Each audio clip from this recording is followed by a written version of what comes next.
Hello everyone, कैसे हैं आप सब। आई होप आप बहुत अच्छे होंगे। लास्ट सेशन में हम लोग डिस्कस कर चुके हैं कि किस तरह से हम एम्पियर सर्किटल लॉ को यूज़ करके टिपिकल बॉडीज़ का मैग्नेटिक फील्ड काउंट कर सकते हैं किसी पर्टिकुलर पॉइंट के ऊपर। ठीक है, चाहे वो पॉइंट फिर आपका बॉडी के अंदर में हो या बॉडी की सरफेस पे हो, चाहे से वो पॉइंट फिर आपकी बॉडी के सरफेस से कहीं बाहर बैठा हो, हम सभी के ऊपर आपका मैग्नेटिक फील्ड बड़े आसानी से कैलकुलेट कर सकते हैं। आज हम स्टार्ट करने जा रहे हैं सोलेनॉइड। ठीक है, तो सोलेनॉइड क्या है आपका एक नए तरह का एक डिवाइस है जो मैग्नेटिक फील्ड क्या करेगा, इंड्यूस करेगा। तो उसको आज हम पढ़ने की कोशिश करते हैं। ठीक है, तो सोलेनॉइड को जब आप देखेंगे तो ये होता क्या है, ये आपका एक हेलिकल कोएक्सियल कॉइल्स होता है। कैसे होता है पहले वो समझ लीजिए। ठीक है, इसमें होगा क्या, आपके पास में रहेगा एक नॉन कंडक्टिव बेस। ठीक है, ऐसा एक नॉन कंडक्टिव बेस रहेगा। ठीक है, और उस नॉन कंडक्टिव बेस में होगा क्या कि इस तरह से बहुत सारा कॉइल्स, बहुत सारा कंडक्टिव वायर का कॉइल्स हम इस पे क्या कर देंगे, ऐसे रैप कर देंगे। ऐसे हम इस पे क्या कर देंगे, रैप कर देंगे। ठीक है, दिख रहा है आपको अच्छे से। ठीक है, तो इस पे हम क्या कर देंगे, इस तरह से रैप कर देंगे। तो ये जो कंडक्टिव मटेरियल है, इस कंडक्टिव मटेरियल को नॉन कंडक्टिव मटेरियल के ऊपर इस तरह से रैप करते अगर आप चले जाएंगे, तो आप अगर इस कंडक्टिव मटेरियल में अब करंट को फ्लो करा देते हैं, तो ये जो सिस्टम है ये आपका किस तरह से बिहेव करेगा, ये सिस्टम आपका बिहेव करेगा एक सोलेनॉइड की तरह। किसकी तरह बिहेव करेगा, एक सोलेनॉइड की तरह ये बिहेव करने लगेगा। ठीक है, तो ये सिस्टम है हमारे पास में। इसी को पूरा का पूरा एनालाइज करना है कि इसमें मैग्नेटिक फील्ड कैसे कैसे होगा, नंबर ऑफ कॉइल्स से क्या इफेक्ट आएगा। ठीक है, वो सब चीजें आज हम लोग एनालाइज करेंगे। ठीक है, तो आज हम सबसे पहले तो इसी को बना देते हैं कि होता कैसा है। तो सबसे पहले तो बेटा ये हमारे पास में नीचे क्या रहेगा, एक ऐसा एक सिलेंड्रिकल, ठीक है, यहाँ पर क्या रहेगा, एक सिलेंड्रिकल नॉन कंडक्टिव बेस। ठीक है, तो यहां पर साफ साफ इस बात को लिखेंगे, that is non conductive base. कैसा बेस है, नॉन कंडक्टिव बेस हम लोग लेके चलेंगे। ठीक है, सबसे इंपॉर्टेंट यही है कि नॉन कंडक्टिव बेस होना चाहिए। क्लियर है। अब उसके बाद क्या लेंगे, उसके बाद आप लेके चलेंगे वायर कंडक्टिव, और जो वायर आप लेके चलोगे वो कोटेड वायर होंगे। कैसे वायर होंगे, कोटेड वायर होंगे। कोटेड क्यों होंगे, अगर देखो सिंपल सी बात है, जब आप किसी चीज के ऊपर इस तरह से रैपिंग कर देते हो, ठीक है, मैं थोड़ा सा रैप करके दिखा देता हूं आपको। तो रैपिंग ऐसा तो नहीं कि उनको डिस्टेंस पे होगा, हमें पास पास रैप करना पड़ेगा। तो अगर ये पास रैप होगा तो करंट इनमें अलग अलग ना जाके वो क्या करेगा, एक अपना खुद का पाथ बना लेगा और वो पास कर जाएगा। ठीक है, तो हम लोग क्या बोलेंगे कि ये कोटेड वायर होना चाहिए। जब आप इस पे ऐसे रैपिंग करते हो तो ये कैसा होना चाहिए, एक कोटेड वायर होना चाहिए। तो कोटेड वायर हम लोग लेके चलते हैं। ठीक है, तो कोटेड वायर होना चाहिए। तो वायर को इस पे हम लोग क्या करने वाले हैं, रैप करने वाले हैं। तो चलो वायर को रैप कर देते हैं। ठीक है, तो वायर को रैप करने वाले हैं। तो आपने कहा सर यहाँ से कोई वायर जाएगा जिसमें कोई करंट कितना होगा, आई होगा। करंट कहाँ से आ रहा है, करंट हमारे पास में आ रहा है किसी जनरेटर से, ठीक है, या किसी बैटरी से। तो ये कोई बैटरी है, यहाँ से कोई करंट आने वाला है, ये हमारा क्या है, की है, और की के बाद में ये पूरा सर्किट कंप्लीट करा देंगे हम लोग। ठीक है, तो जितना करंट इसमें जाएगा वापस से बैटरी में उतना ही करंट वापस क्या करेगा, रीच करेगा। ऐसा एक सर्किट बनाएंगे। ठीक है, तो जब सर्किट बनाओगे तो आप कैसे बनाओगे, यहां से आएगा आपके पास वायर, यहां से राउंड करेगा, वापस से यहां से वायर आएगा, इस तरह से राउंड करता हुआ एक सिस्टम बन जाएगा। ऐसे बनेगा बेटा, इसी तरह से बनेगा। हो गया, ये क्या आपके वायर्स हैं, ऐसे ऐसे रैप हो रहे हैं ये। ठीक है, स्पाइरली रैप्ड है। क्या है वो, स्पाइरली रैप्ड है। ऐसा क्यों बना रहे हो सर, अगर आप पूछोगे तो मैं आपको ये भी बता सकता हूँ कि क्यों ऐसा हम बना रहे हैं। ठीक है, तो बेस मैं आपके पास थोड़ा ब्लैक ले लेता हूँ बताने के लिए। तो देखो, आपको जो सिस्टम दिखेगा वो ऐसे ही दिखेगा। सामने जब आप देखोगे तो वो आपको ऐसा ही दिखाई पड़ेगा। ठीक है, देख लो जरा, सिमिलरिटी है। ठीक है पूरा का पूरा राउंडेड। ठीक है, ये पूरा का पूरा क्या है आपका, राउंडेड ही है। ठीक है, राउंडेड सब्जेक्ट था, सिलेंड्रिकल सब्जेक्ट था। ठीक है, उसके ऊपर हमने रैप किया, तो नीचे वाला पोर्शन तो आपको दिखाई नहीं पड़ेगा। ठीक है, तो उसी तरह से देखोगे तो नीचे से इस तरह से आ रहा है, फिर ये जा रहा है, फिर आ रहा है, ऐसे ऐसे करके हेलिकल, क्या लिखा है हमने, हेलिकल कोएक्सियल कॉइल्स, इस तरह से हमारा क्या बन जाएगा। ठीक है, बहुत सारा कॉइल्स इस तरह से नॉन कंडक्टिव मटेरियल पे होगा, और इसके ऊपर हम क्या करेंगे, कंडक्टिव मटेरियल की कोटिंग कर देंगे। तो कंडक्टिव मटेरियल की जो कोटिंग करेंगे उसको ध्यान से देखेंगे, कितने लेंथ पे आपने इसको कोट किया है, तो उसको हम लोग बोल देंगे कैपिटल एल। ठीक है, कैपिटल एल लेंथ तक हमने क्या किया है, इसके ऊपर मटेरियल को इस तरह से रैप किया है। और उसके बाद आपको देखना है कि भाई रेडियस क्या है उस कॉइल का, तो रेडियस आप बता देंगे, यहां से यहां तक का रेडियस रहेगा, आपने बोला सर ये हो जाएगा कैपिटल आर। ठीक है, ये हमारे पास में कोई बैटरी है, ये हमारे पास में कोई की है, जैसे ही की को आप क्या कर दोगे, टच कर दोगे, ऑन कर दोगे, की जैसे ही आपका क्या हो जाएगा, ऑन हो जाएगा, इसमें से करंट फ्लो करने लगेगा, पॉजिटिव से करंट जाएगा, नेगेटिव पे वापस आएगा, इस तरह से इसमें जाएगा। अब आपको पता है कंडक्टिव वायर में अगर हम लोग करंट फ्लो करा देते हैं तो उसकी वजह से अगर हम कोई छोटा चार्ज रख दे, कोई पॉइंट रख देते हैं, तो उस पॉइंट के ऊपर क्या बनता है, मैग्नेटिक फील्ड बनता है, उस पर क्या बनता है, मैग्नेटिक फील्ड बनता है।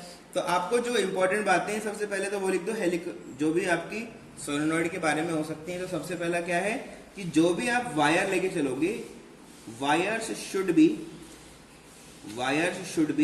Insulated, wires should be insulated, base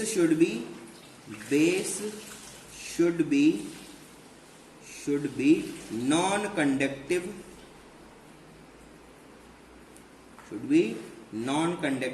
ठीक है। अब जब ऐसा करा जाता है, ऐसा जब हम लोग कर देते हैं, इसमें से करंट फ्लो करा देते हैं, तो आपको पता है कि करंट के फ्लो होने से, जब किसी कंडक्टर में से करंट फ्लो होता है तो उसकी वजह से क्या बनता है, एक मैग्नेटिक फील्ड बनता है। अब किया क्या हमने, ये छोटा सा जो सिस्टम है इसको उठाया और इसको फ्रीली सस्पेंड कर दिया एयर में। ठीक है, इसको हमने क्या कर दिया, फ्रीली सस्पेंड कर दिया एयर में। जैसे आपने एयर में इसको सस्पेंड किया, एयर में सस्पेंड जैसे आपने इसको किया, तो आपको क्या देखने को मिला कि ये नॉर्थ और साउथ की डायरेक्शन में जाके क्या हो जाता है, ऐसे रुक जाता है। पहले ऐसे था, ठीक है, जैसे आपने इसको सस्पेंड किया, ये क्या हो जाता है, इस तरह से घूम के नॉर्थ साउथ के अंदर क्या कर जाता है, आपका वापस से जाके स्टेबल हो जाता है, नॉर्थ साउथ में जाके क्या हो जाता है, स्टेबल हो जाता है। अगर हम करंट की डायरेक्शन को रिवर्स कर देते हैं, अगर इसी पॉइंट पे हम लोग क्या करते हैं, करंट की डायरेक्शन को रिवर्स कर देते हैं, तो ये वापस से हमारा क्या कर देगा, अपनी डायरेक्शन को चेंज कर लेगा। करंट की डायरेक्शन रिवर्स करने पे क्या करेगा, ये अपनी डायरेक्शन को भी क्या कर लेगा, रिवर्स कर देगा। मतलब जैसे ही करंट की डायरेक्शन चेंज करोगे, ये नॉर्थ साउथ से क्या जाएगा, साउथ नॉर्थ की तरफ मूव करने लगेगा। करंट डायरेक्शन चेंज करोगे, मैग्नेटिक फील्ड चेंज हो जाएगा ना। अगर करंट ऐसे है तो मैग्नेटिक फील्ड ऐसे होगा, और अगर करंट नीचे की तरफ है तो मैग्नेटिक फील्ड डाउनवर्ड होगा। तो डायरेक्शन चेंज हो रहा है, तो डायरेक्शन अगर चेंज हो रहा है तो आपका ये जो सिस्टम है ये क्या करेगा, अपना नॉर्थ साउथ पोल को का जो डिफ्लेक्शन है वो आपको अलग अलग बताने लगेगा। फ्रीली सस्पेंड हो जाता है।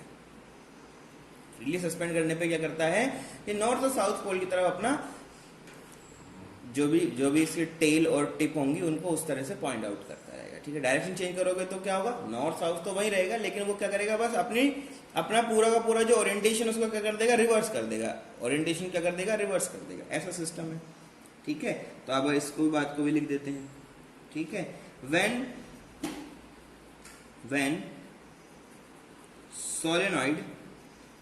solenoid is suspended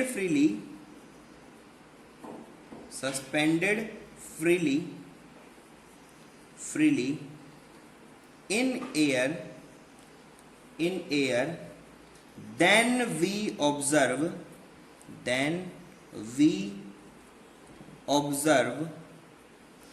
that it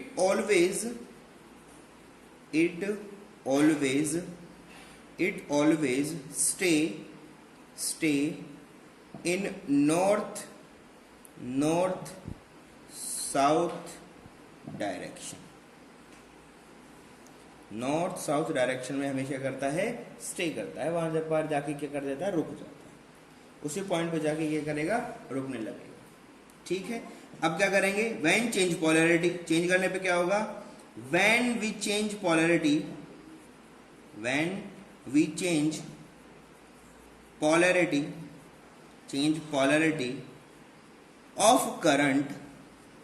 of current then solenoid solenoid also change its direction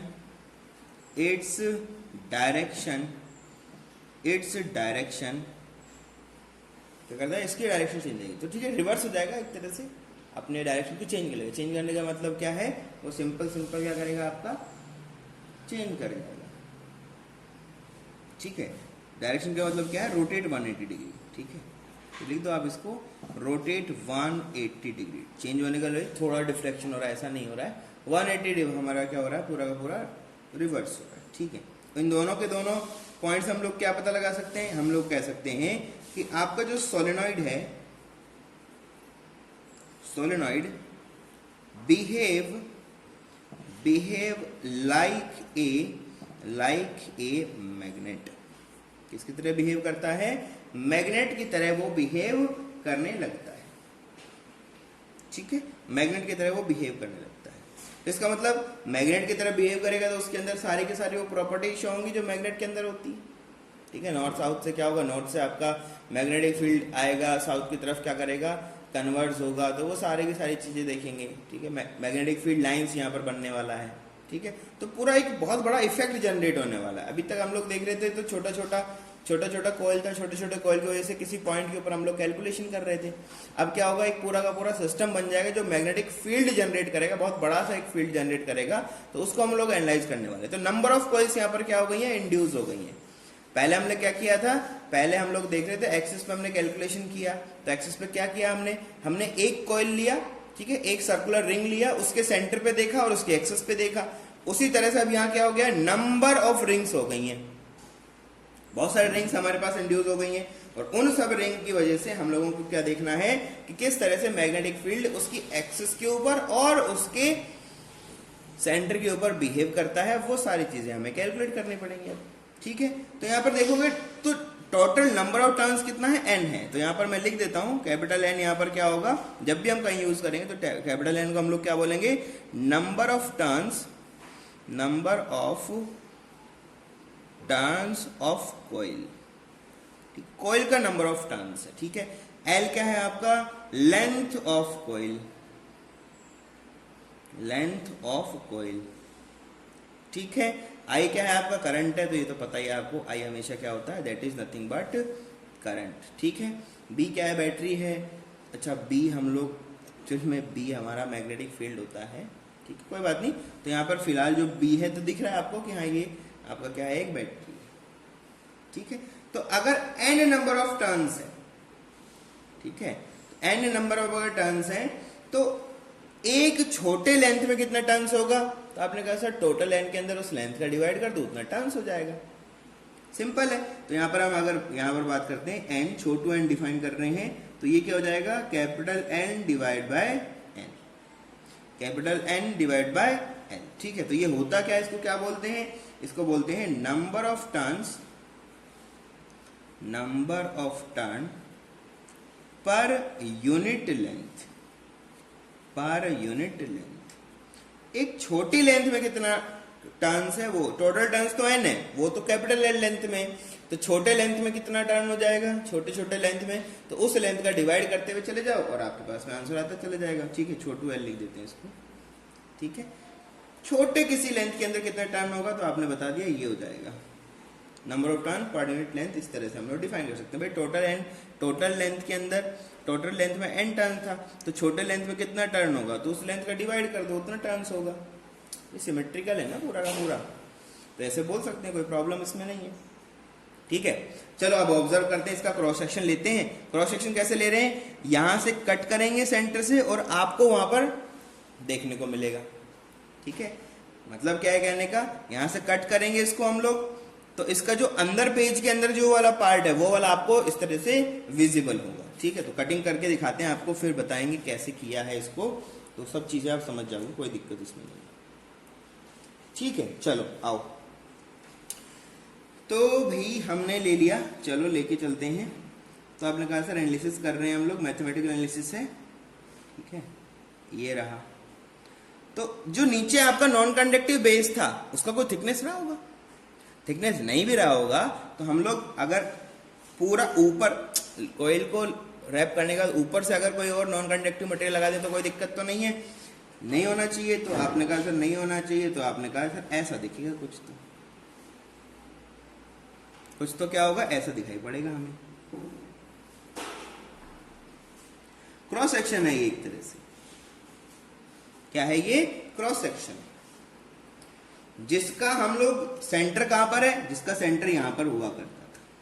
ठीक है, तो अभी आपको हम लोग क्या कर रहे हैं, पूरा सिलेंडर नहीं दिख रहा है, सिलेंडर में ऐसे से बना देते थे, अभी क्या है आपको क्रॉसिंग। अब देखो जब भी आप देख रहे थे, इस चीज को देख रहे थे, तो हो क्या रहा था वो देखो, आपका जो वायर था वो मूव कर रहा था।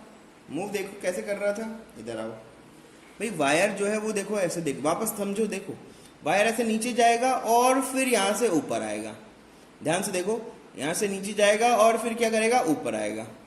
ठीक है, अब इसको बीचों बीच से काट दिया मैंने, तो एक वायर आपको नीचे में जाता दिखेगा, एक ऐसे ऊपर आता, तो मतलब करंट उसमें से ऐसे फ्लो करके नीचे जा रहा होगा, फिर इधर से ऐसे घूम के ऊपर आ रहा होगा। ऐसे तो होगा, अरे ऐसे होगा कि नहीं होगा, ये समझ रहे, देखो वापस समझो।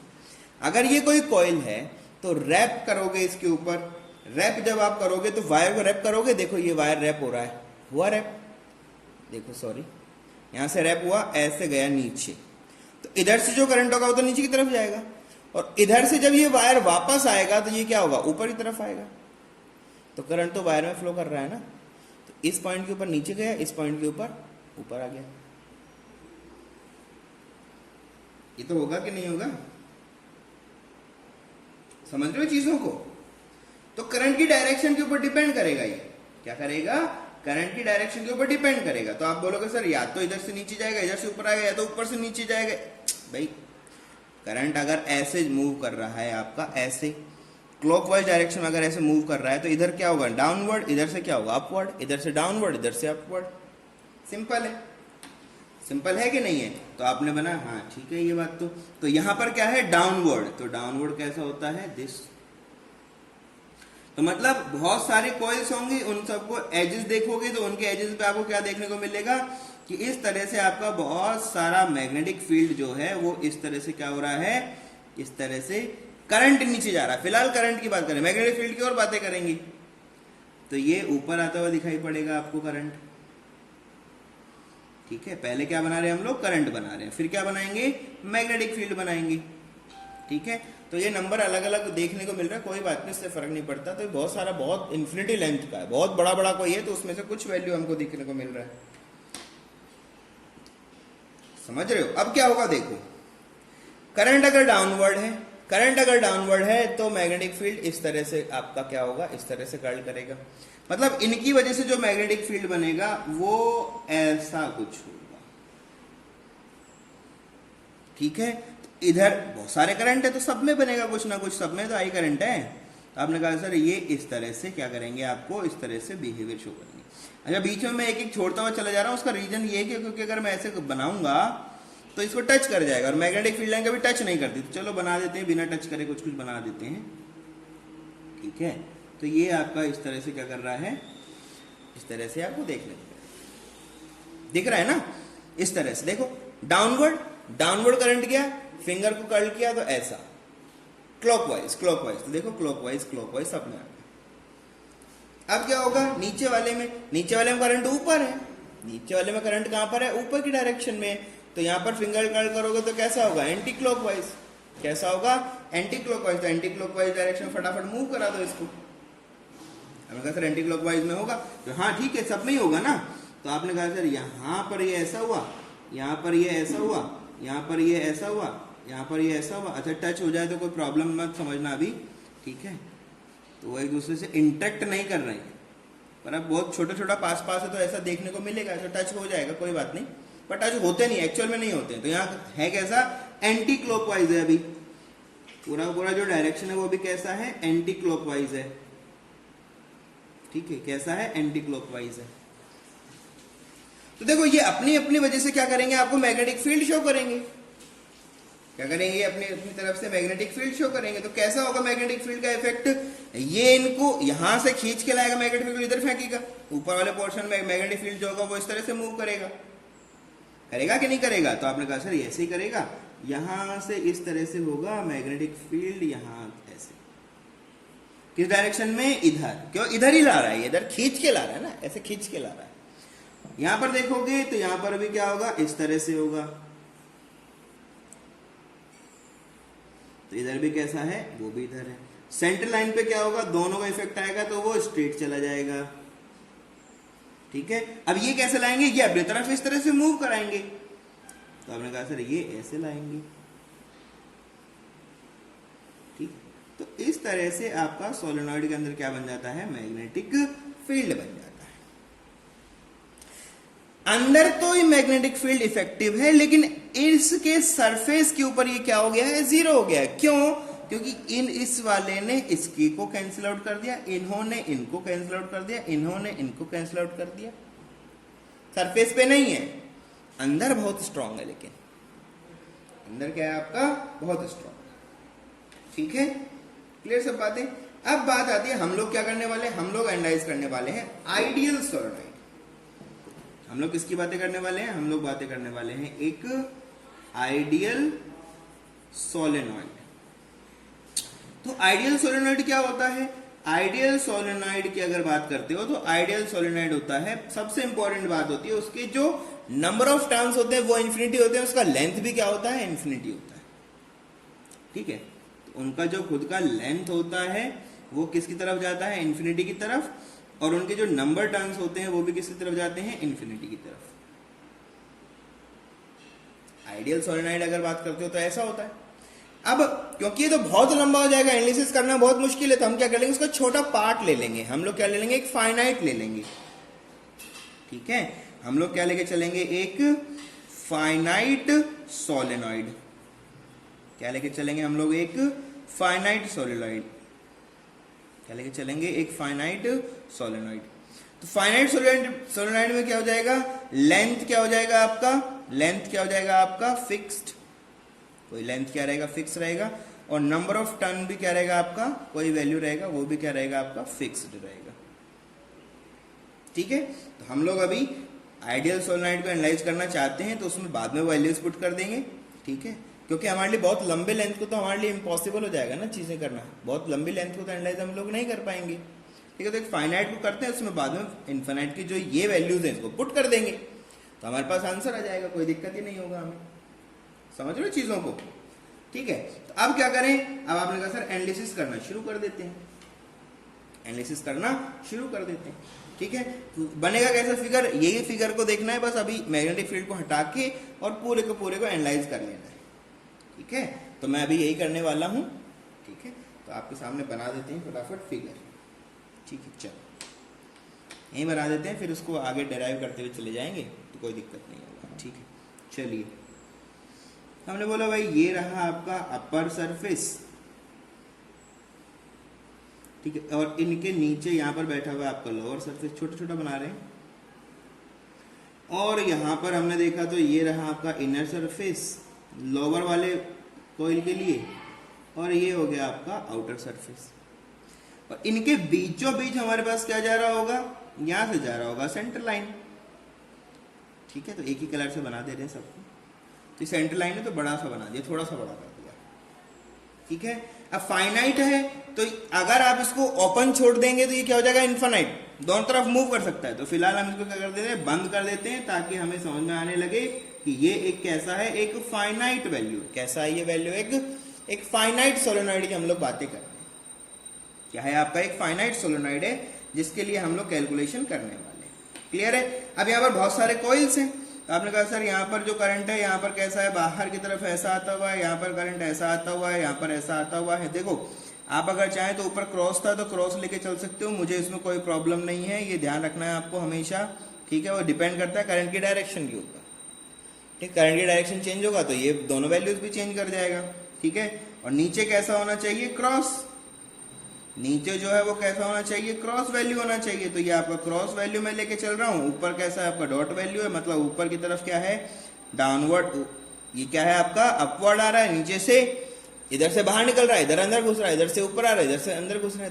तो करंट पर डिपेंड करेगा ना वो सब चीजें। तो ठीक है, आप कौन सा वाला सेक्शन देख रहे हो वो डिपेंड करेगा।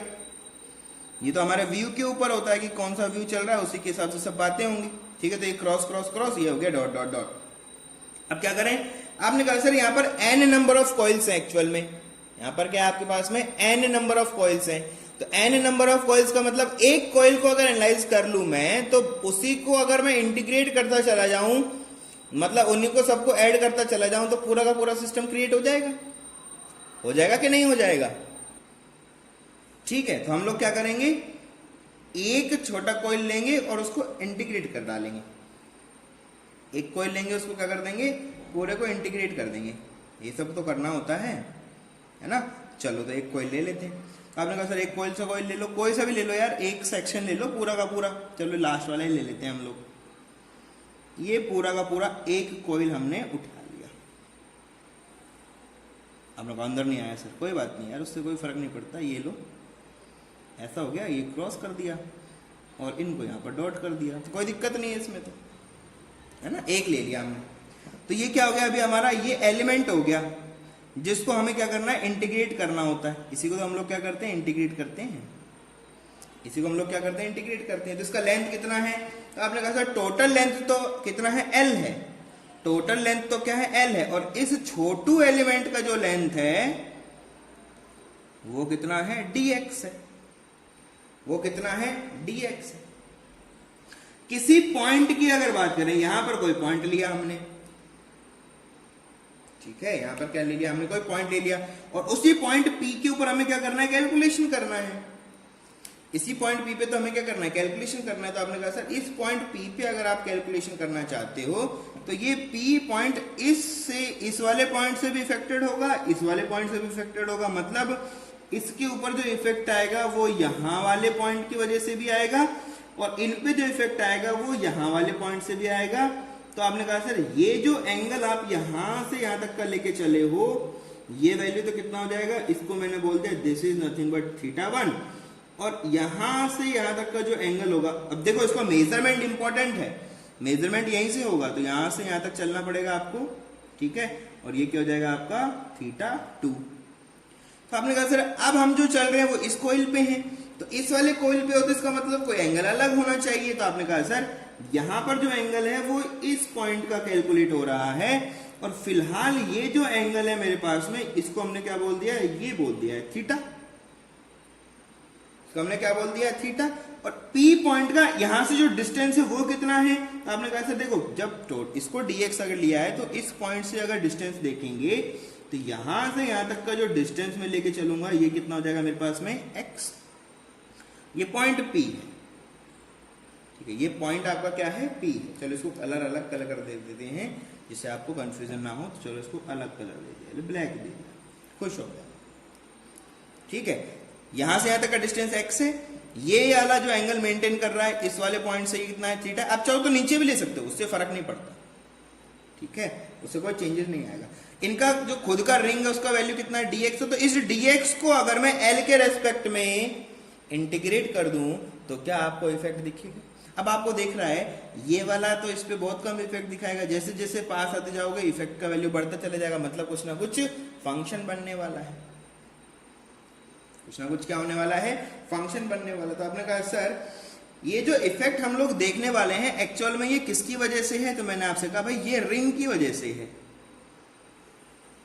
ये क्या है आपका, रिंग की वजह से। तो मैंने आपको बताया था पहले भी, तो magnetic field due to A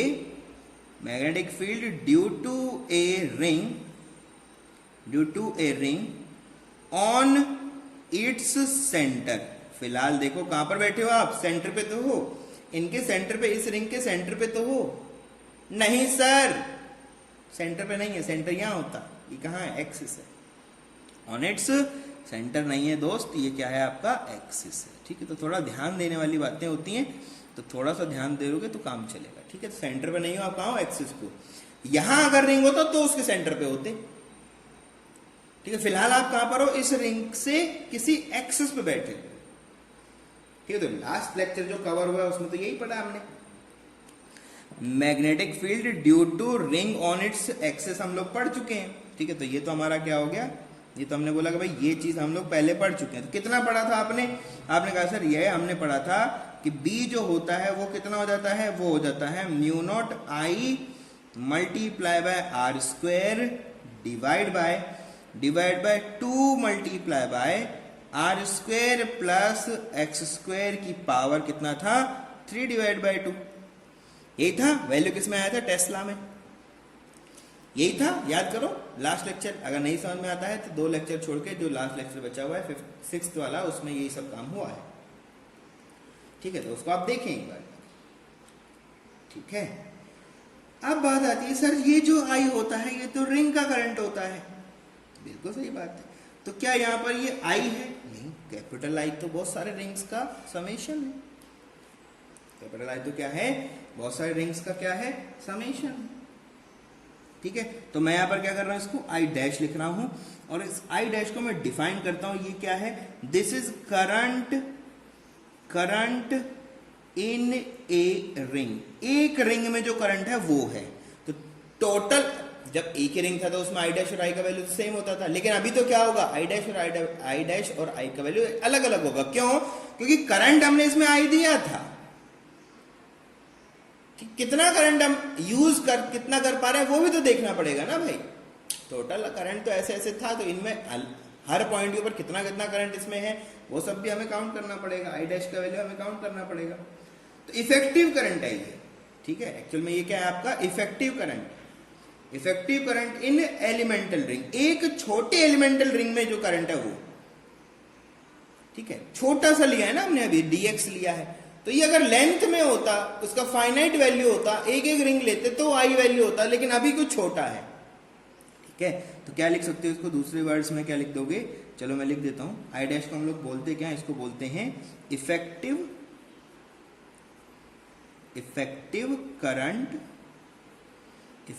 current in elemental ring.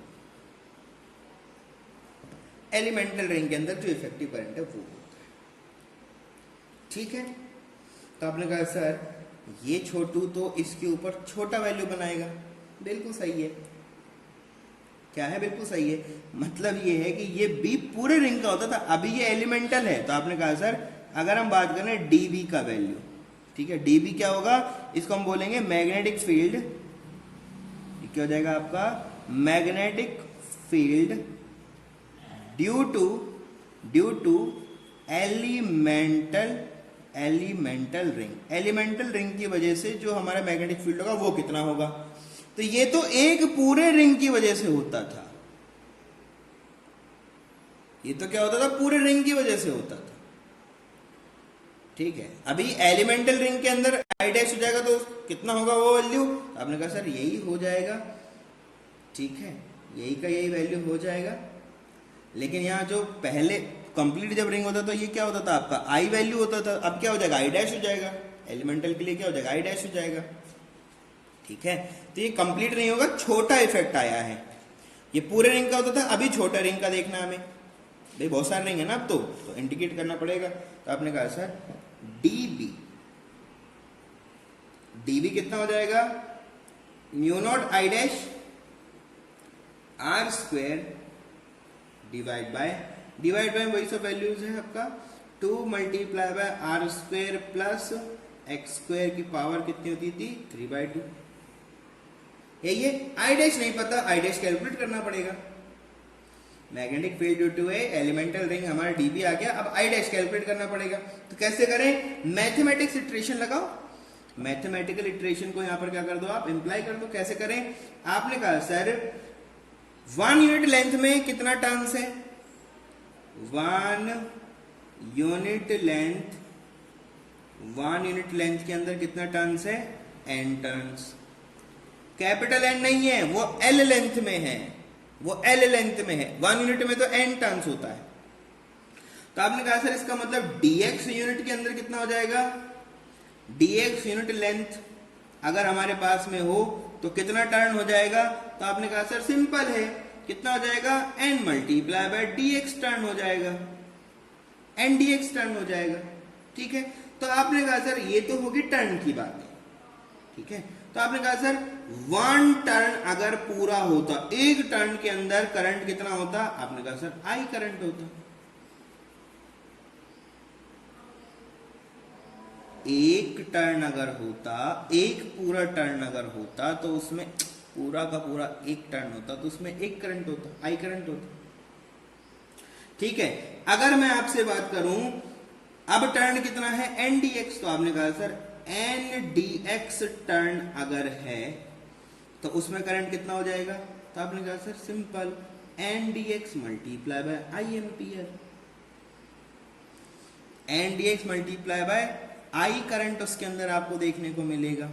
इसका मतलब है कि आई डैश ही तो वो वैल्यू है जो एन डी एक्स टर्न में, बस छोटा एलिमेंट लिया है ना आपने, पूरा नहीं है, वो छोटा है, तो उसमें जो करंट है वो कितना आई डैश है, तो आई डैश का वैल्यू कितना हो गया N D x multiply by I.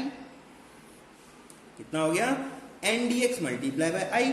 इस वैल्यू को डीबी में पुट कर दो, इस वैल्यू को उठाइए और डीबी में पुट कर दीजिए। क्या मिलेगा आपको, आपको मिलेगा dB is equals to mu naught n D x I r square divide by 2 multiply by r square plus x square की होल पावर 3 डिवाइड बाय 2। क्या करें, आपने कहा सर dx छोटा एलिमेंट है, पूरे को इंटीग्रेट कर दोगे तो कंप्लीट वैल्यू मिल जाएगा, तो आपने कहा सर इसको इंटीग्रेट कर दो, इनको भी इंटीग्रेट कर दो, इनको भी क्या कर दो आप इंटीग्रेट कर दो। कहां से कहां तक इंटीग्रेट करें, आपने कहा सर टोटल लेंथ के अकॉर्डिंग, तो लेंथ नहीं चेंज हो रहा है, यहां पर एंगल चेंज होते चले जा रहे हैं। भाई जब हम रिंग लेते थे तो क्या चेंज होता था, एंगल चेंज होता था, तो यहां पर जो एंगल चेंज हो रहा है वो कहां से कहां तक हो रहा है, θ1 से चेंज हो रहा है कहां तक, θ2 तक। तो आपने कहा sir b is equals to, इसको चेंज किया था, आपने कहा सर देखो म्यू नॉट कॉन्स्टेंट है, n कॉन्स्टेंट है, i कॉन्स्टेंट है, आर स्क्वायर कॉन्स्टेंट है, और डिवाइड बाय के अंदर 2b हमारा क्या है कॉन्स्टेंट है।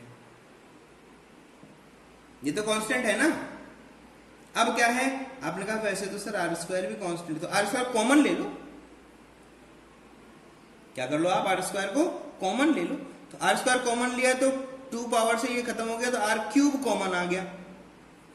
क्या कॉमन आ गया आपके पास में, आर क्यूब, और इंटीग्रेशन में क्या बच गया, θ1 से चले गए θ2 तक। क्या क्या बच गया, आपने कहा सर ऊपर बचा है dx और नीचे क्या बचा है, नीचे आपके पास में बचा है 1 plus x square divide by r square, और इसकी होल पावर कितनी बची है 3/2। यही तो है। आपने कहा सर dx का वैल्यू भी फाइंड आउट करना पड़ेगा, बिल्कुल फाइंड आउट करने का। भाई इंटीग्रेशन है तो जब तक सब्स्टिट्यूशन नहीं करोगे जब तक सॉल्यूशन आपका होने वाला नहीं है। सब्स्टिट्यूशन तो हमें करना ही पड़ेगा, उसका तो कोई इलाज ही नहीं है। ठीक है, ठीक है। तो देखो रिंग की अगर बात करते हो तो यहां से जो आपने लेके चले, ठीक है, ऐसा कुछ है वैल्यू, ऐसा ही कुछ था हमारा। देखो रिंग लेके चले हो ना, तो यहाँ ये जो dx है तो वो छोड़ दो उसको फिलहाल, तो ये r डिस्टेंस पे होगा, ये वाला एक डिस्टेंस आपका x है, ये वाला आपका थीटा है। भाई ये x है, ये r है, ये एंगल थीटा है, तो क्या मैं यहाँ से tan थीटा लिख सकता हूँ क्या, यहां से मैं क्या लिख सकता हूँ tan थीटा, तो कितना लिखूंगा, तो आपने कहा सर tan थीटा यहां से क्या हो जाएगा, r डिवाइड बाय x, क्या हो जाएगा, r डिवाइड बाय x हो जाएगा। तो यहां से सिंपल आप लिख सकते हो, क्या लिख सकते हो आप यहां से, ठीक है, r डिवाइड बाय x हो गया ना। ठीक है, तो हमें तो x का वैल्यू के फॉर्म में चाहिए सब कुछ। ठीक है, तो ये हो जाएगा r डिवाइड बाय, नीचे लिख दूंगा मैं इसको पूरा का पूरा, देखो वो सब कुछ सेम उसी तरह से चलेगा, उसमें कोई प्रॉब्लम आपको नहीं। ठीक है, तो ये क्या हो गया आपके पास में r डिवाइड बाय x। ठीक है, तो साइन बाय x से लेके चल रहे हो, इसको सॉल्व करना है हम लोगों को, देखते हैं वापस से इसको। ठीक है, तो भाई अगर इसको x के फॉर्म में कर दोगे तो r कांस्टेंट बन जाएगा, खत्म हो जाएगा, उसको नहीं करना है, ऐसे नहीं करेंगे। तो क्या करेंगे, तो आपने कहा sir x is equal to क्या हो जाएगा, r divide by tan theta, और 1 बाय tan थीटा क्या होता है cot, तो लिखोगे r cot ऑफ थीटा। तो आपके पास में आ गया x equals to r cot of theta. ठीक है, अब कर दो इंटीग्रेशन डिफरेंशियल, तो कितना बनेगा dx is equals to r, तो कांस्टेंट कोट थीटा का क्या हो जाएगा, कोट थीटा क्या हो जाएगा माइनस कोसेक स्क्वायर थीटा, तो आपने लिखा माइनस कोसेक स्क्वायर थीटा और थीटा का कितना हो जाएगा डी थीटा, तो dx का वैल्यू तो ये आ गया। ठीक है, तो x बाय आर भी है, देखो जरा x बाय आर भी है यहाँ पर, तो यहाँ पर एक तो इटरेशन ये वाला बना लिया आपने, दूसरा इटरेशन में आप क्या कर दोगे कि x डिवाइड बाय आर आपका क्या हो जाएगा सिंपल, ये क्या हो जाएगा कॉट ऑफ थीटा हो जाएगा। और आपको पता है कि 1 plus cot square theta is equal to क्या होता है कॉसेक स्क्वायर थीटा, क्या होता है कॉसेक स्क्वायर थीटा। तो ये तीन चीजों को मैं यहां पर यूज करूंगा और इसमें देखो dx की वैल्यू ये पुट कर दूंगा, समझ रहे हो, dx की वैल्यू यहां से पुट करूंगा, ठीक है, x बाई आर की वैल्यू यहां से पुट करूंगा, और 1 प्लस कॉट स्क्वायर थीटा जब अगर बनेगा तो मैं उसका वैल्यू यहां से पुट करूंगा। तो ये तीन वैल्यूज मैं यहां पर पुट करूंगा और उसके बाद में इसको सॉल्व करेंगे। ठीक है, तो पुट करते जाओ, वैल्यूज को रखते जाओ। ठीक है, याद रखो इसको, नहीं अगर रहता है थोड़ा सा बैक जाओ फिर वापस आगे आ जाओ। ठीक है, तो ऐसा तो कर सकते हो आप, कोई दिक्कत नहीं है। तो आपके पास बना b इज इक्वल्स टू जो जो चीजें थी वो सब वापस लिख दो, जो जो हमारे पास कांस्टेंट था वो सब वापस लिख दो। तो क्या क्या कांस्टेंट था हमारे पास में था mu naught n I R square divide by में क्या क्या था 2r की पावर 3 था, इंटीग्रेशन था कहां से कहां तक थीटा 1 से लेकर थीटा 2 तक। ठीक है, ऊपर dx था, तो dx का वैल्यू अभी क्या निकाला हमने 1 multiply by r minus r cosec square theta multiply by d theta divide by में हमारे पास में क्या था 1 plus x square by r था, तो एक्स स्क्वायर बाय आर के जगह क्या पुट कर दोगे कॉट। ठीक है, तो क्या बनेगा आपके पास में कॉट स्क्वायर थीटा, और इनकी होल पावर कितनी है आपके पास में 3/2, और 1 प्लस कॉट स्क्वायर थीटा क्या बन जाएगा कोसेक स्क्वायर थीटा। ठीक है, तो इसको एक और स्टेप लिख देते हैं, तो b इज इक्वल टू आ गया mu naught n I R square divide by 2r cube. आप कहोगे सर काट दो, इसको काटने की जरूरत नहीं है, अभी सब कुछ आएगा, सब कट जाएगा, टेंशन मत लो। माइनस साइन बाहर आ गया, ये हो गया थीटा 1 से कहां तक जा रहे हैं हम लोग थीटा 2 तक जा रहे हैं, r multiply by cosec square theta multiply by d theta divide by 1 plus cot square theta. तो क्या बन जाएगा आपके पास में, मैंने बताया आपको क्या होता है कोसेक स्क्वायर थीटा, कितना हो जाएगा कोसेक स्क्वायर थीटा, और इनकी होल पावर कितनी है 3/2। इनको सॉल्व करोगे तो 2 से 2 कैंसिल आउट, क्यूब, और ये नीचे क्यूब ऊपर स्क्वायर कैंसिल आउट, आर सब कहीं कैंसिल आउट। अब लिखो क्या बना minus mu naught N multiply by r cube divide by 2r की पावर 3 इंटीग्रेशन थीटा 1 से थीटा 2 मरा मेरे पास में ये आ गया cosec square theta d theta divide by में क्या बना बेटा cosec cube theta. Cosec cube theta बनेगा नहीं बनेगा, ये बनेगा। अब काट दो, जिस चीज को काटना चाहते हो काटो, उसको खत्म करो बातें।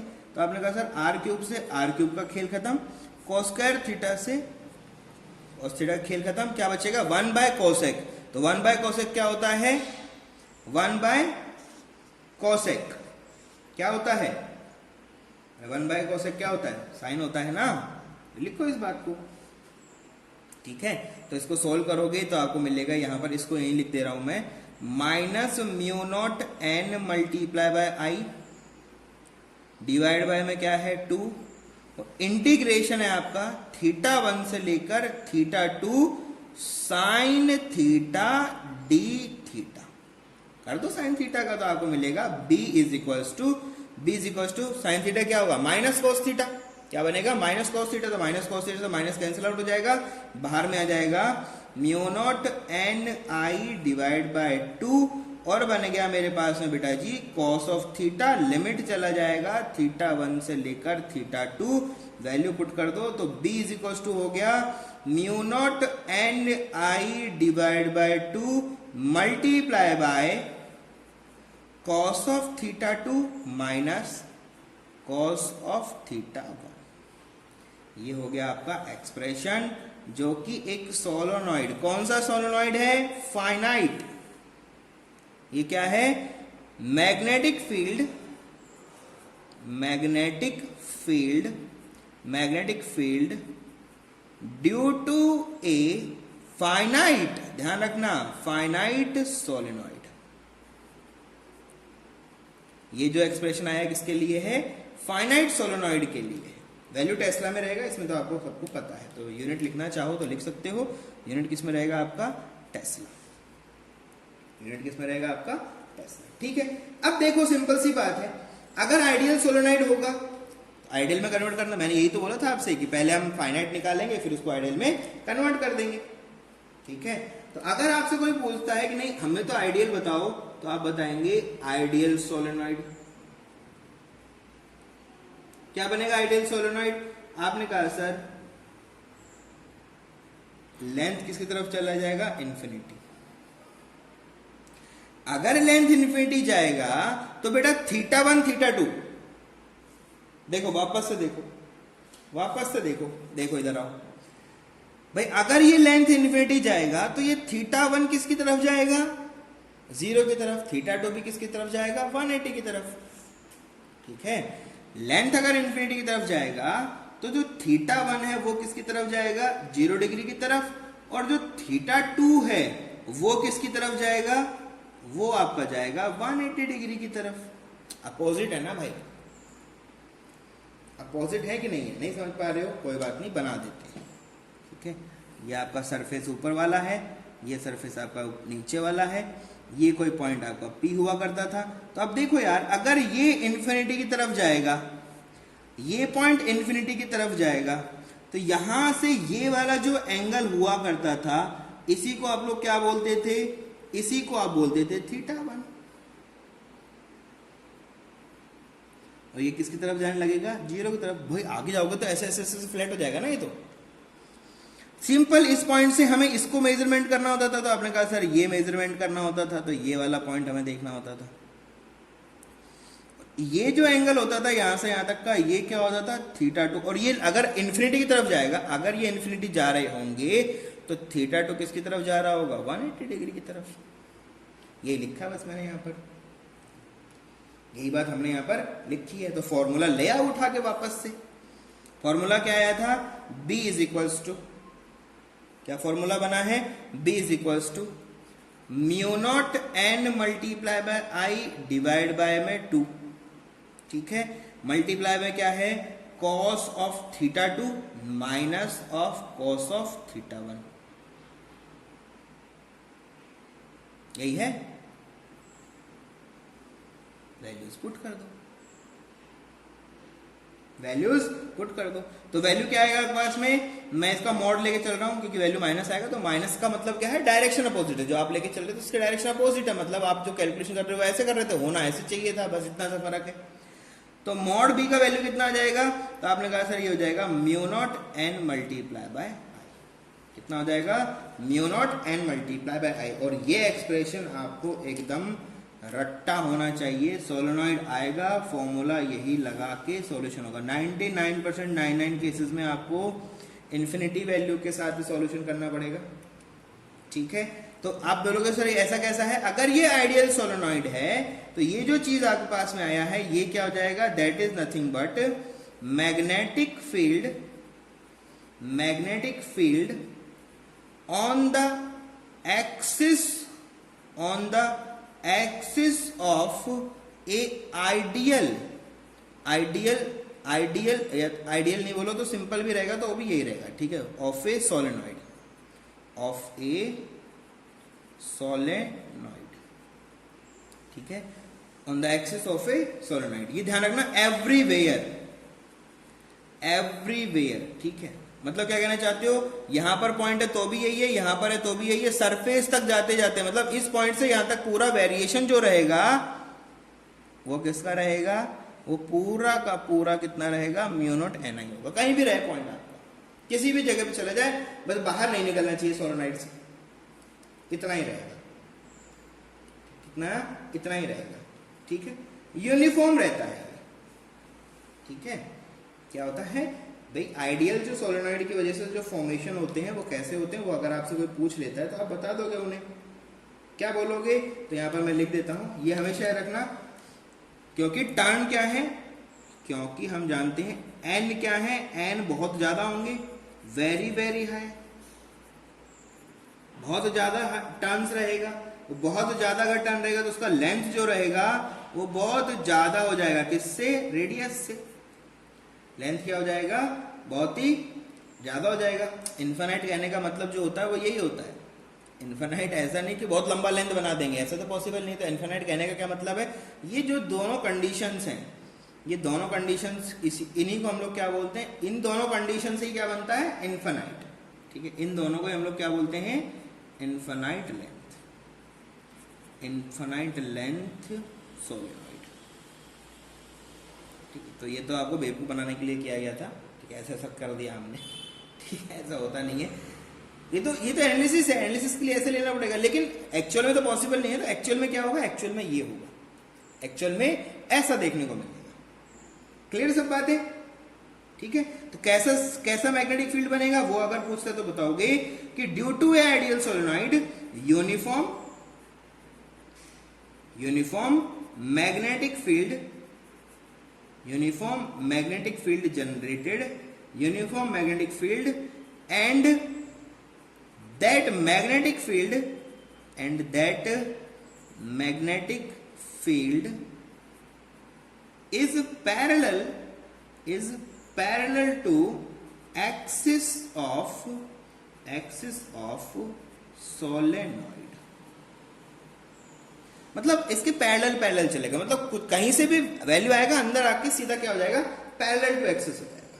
यूनिट आइडिया देखो, कोई रिलेशन नहीं है ना, ना आर है ना कैपिटल आर है, कुछ भी नहीं बन पा रहा है। ठीक है, तो ये सब चीजें होती हैं हमारे पास में। ठीक है, अब अगर आपसे पूछे एजेस पे क्या हो जाएगा, ठीक है, ये तो क्या है एक्सिस पे, एज पे क्या होगा, बिल्कुल यहां कोने पे जाके बैठ जाओगे तो क्या मिलेगा आपको, वो भी पता होना चाहिए। ठीक है, तो आप बोलोगे at edges of solenoid, solenoid के एज पे क्या होगा, तो आपको पता होना चाहिए भाई एज के ऊपर थीटा जो 1 है वो तो कितना हो जाएगा 90 डिग्री, और जो थीटा 2 होगा वो आपका वापस से टेंड करेगा किसकी तरफ, 180 degree.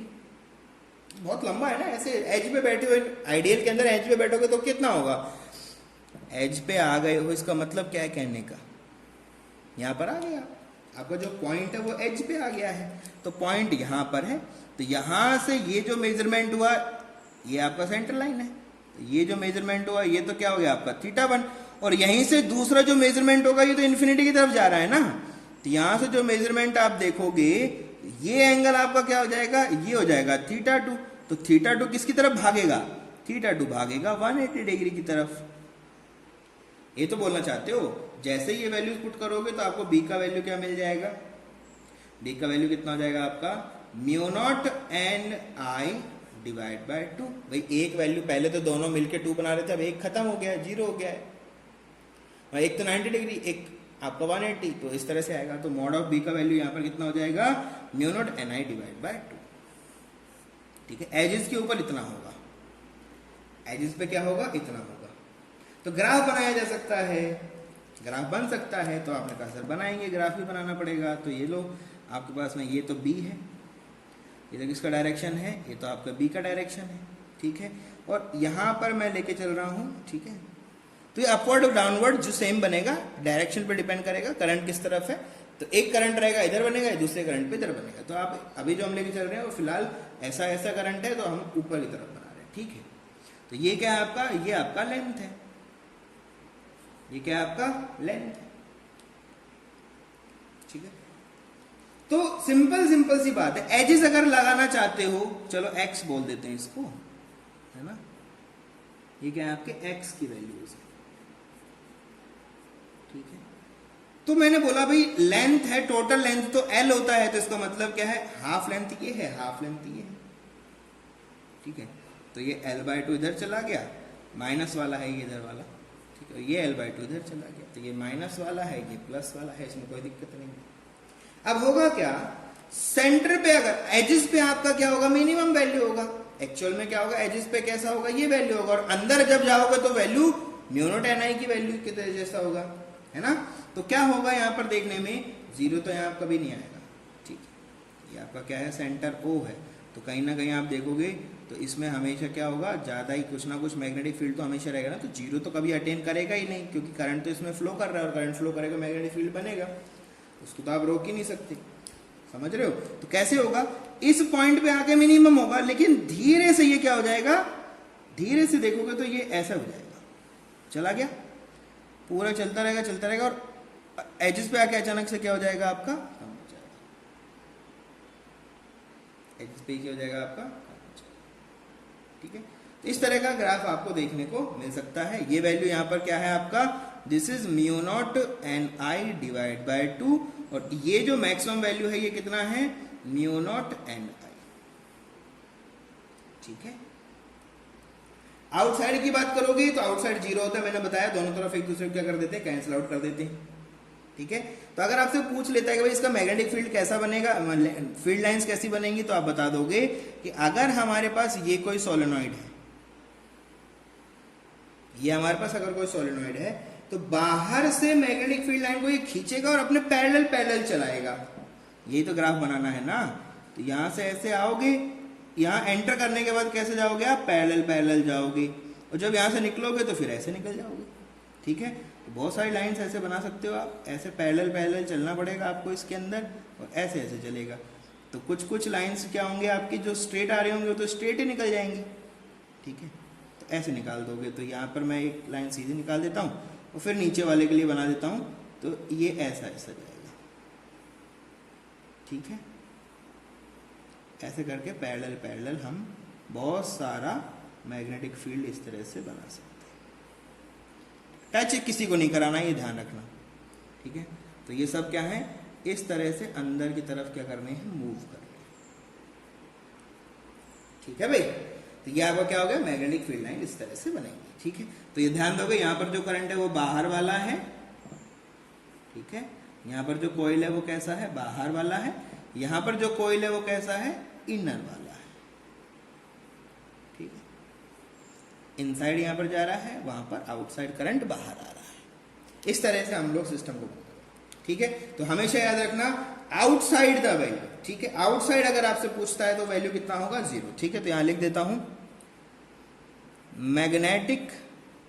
Magnetic field outside of solenoid, outside of solenoid is always zero, हमेशा जीरो रहेगा, बाहर में कभी नहीं होगा, जितना भी होगा अंदर में सब वैल्यू आपको देखने को मिलेगा, ठीक है। तो ये हमारा सोलेनॉइड का टॉपिक है, और इसको हमने पूरा का पूरा इस तरह से खत्म कर दिया, ठीक है। तो नेक्स्ट टॉपिक में मिलेंगे, फिर एम्पियर सर्किटल लॉ यूज करेंगे, आइडियल सोलेनॉइड की कैलकुलेशन के लिए आपको बताएंगे, क्योंकि ये पूछा जाता है एग्जाम के अंदर, ठीक है, बोर्ड में पूछता है ज्यादातर, तो ठीक है। तो एम्पियर सर्किटल लॉ से कैसे हम लोग सोलेनॉइड को सोल्व कर सकते हैं, ये हम लोग नेक्स्ट चैप्टर पढ़ेंगे। तब तक के लिए आप पढ़ते रहें, बढ़िया से अपनी तैयारी करते रहें, stay safe, stay blessed, thank you very much.